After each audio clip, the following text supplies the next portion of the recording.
In this video we're going to show you a little bit about the blur gallery features in CS6, as well as showing you a way to do it in the old school way in CS5.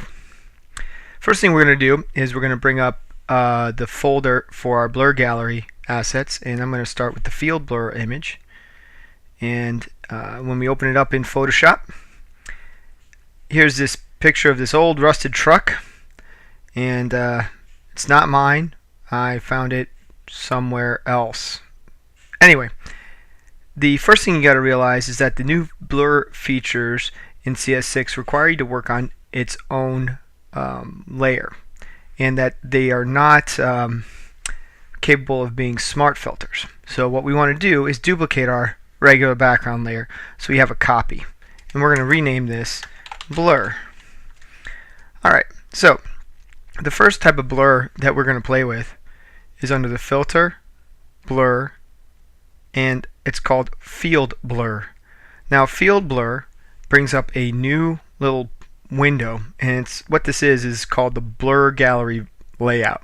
It's like a whole new workspace. Okay, all of your blurs are available to you at the right, but we're going to stick to just the field blur this time. Basically, wherever we have a pin, we can dial up or down the blur in that area. So if I move it over here to the side and drop it down to nothing, there's no blur. Oops, there we go. To trying to hit it on 0. I could also type it over here on the right. Then if I were to, for example, add a blur, I'd click and it would add a blur to that area. Maybe add a blur over here, maybe over here, and you can dial it up or down to make it blur more or less. You can also tell it to save the mask so that you can actually see the mask that created this blur. Alright. Now basically what's going to happen is once you're done with this, you've made a permanent change. So I want to have it be not blurry here, blurry all the way around. Alright, and then I just click OK to complete it, and it's going to blur that whole layer. Now I told it to save the mask, so let's go over to channels and you can see what the blur mask looked like. This is what the blur mask looked like. Now the old school way of doing this type of thing, I'm going to duplicate my layer and I'm going to call it old blur, and I'm going to have the top blur empty here so I don't have it on, and I'm going to show you how to do something like that. Now we would create a new channel and we'd paint whatever we want. If I were to create a new channel now, this one's called Alpha 1, I'm going to do some gradients on top of it.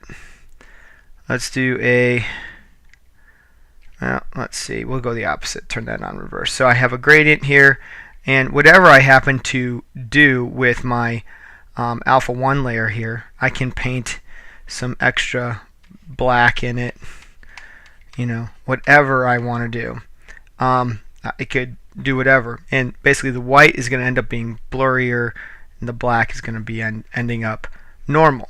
Okay, so now basically what you do is you'd return back to your layer and make sure your channel is back on RGB, and if I were to do a filter, blur, lens blur, which is in the middle, if I tell it to do Alpha 1, see, it's going to create that blur. If I tell it to do the blur mask, it's actually going to do the same one as the blur gallery. So while the blur gallery is pretty neat, it's actually the same as kind of going through the lens blur if you understand the way the masks and the channel masks work to create it. So anyway, play with that blur and see what you can do. And then we're going to jump on over to another one. We're going to open up the Richardson Street Garage here, and we're going to do a tilt shift on it. So when I double click this, it's going to want to open up in RAW first because it's a raw image. I'll just tell it to go ahead and open up. And in this one, we're going to do a filter and blur, and we're going to do a tilt shift. Now the tilt shift basically is like a gradient mask that comes up. So basically I can move this pin here to the middle where this red car is, and I can click my mouse near the little dial here, and I can rotate. And a little too much, let's see. You can also pull it out further. This represents white to full blur, or whatever, like non-blur to full blur. I can make that happen slower. I can make it happen quicker over here. Pull this in some. I'm trying not to rotate too much here. Just trying to rotate on the little length of the road there. Anyway, and when you do this, you can end up creating what is called a tilt shift. It kind of makes everything look like Tiny Town, if you will. And we're going to save the mask to channels and click OK as well. We're going to take a look at what those looked like over here. So I'm going to click on the channels, and you can see that's my blur mask there, right? So you can use lens blur and create a linear gradient, right? And it'll do that. Let's try one more here. Okay, this one here is the Orthodox Cathedral. We're going to pull that one up, and it's also a raw image, so we're going to let that open up. And this one here, we're going to do the last type, which is filter, blur, and iris blur.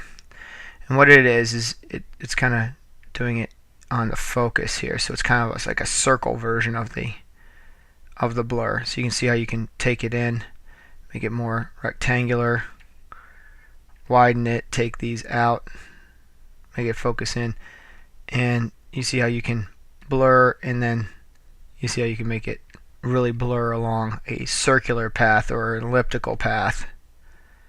And then we'll save the master channels on that so you can see what that one looks like. I do want to also make sure you realize that I'm didn't duplicate my layer on these. So remember, if you did not duplicate your layer, that you definitely would have to make your picture get saved as a different file. But you can see the blur mask here, how it looks.